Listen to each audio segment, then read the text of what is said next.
لك الحمد يا ربي على نعمة الإسلام। এই তো মাহদি, তার হাতে মানুষ বায়াত নেবে ৩১৩ জন। কতজন?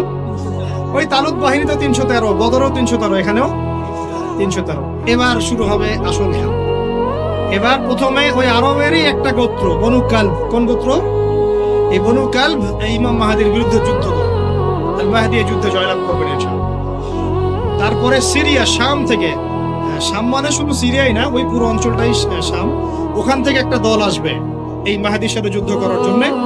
আল্লাহ পাক তাদেরকে মক্কা মদিনার মাঝখানে বাইদা নামক জায়গায় ধসে। কোন জায়গা? এরপরে মুসলমানদের আর কোনো পতন নাই, আর পিছনে ফিরে তাকানোর কোনো সুযোগ নাই। মুসলমানরা আর মাথা নিচু করবে না ইনশাআল্লাহ কোনোদিনের জন্য। তারপর চলতে থাকবে খালি ইসলামের বিজয় আর বিজয় আর বিজয় আর বিজয়। আল্লাহু আকবার। এভাবে চলবে। তবে মাহাদি কখন আসবেন? আগে মালহামা, তারপর মাহাদি। মালহামা কি তাহলে? এটা হচ্ছে একটা বিশাল যুদ্ধ। এটা কি?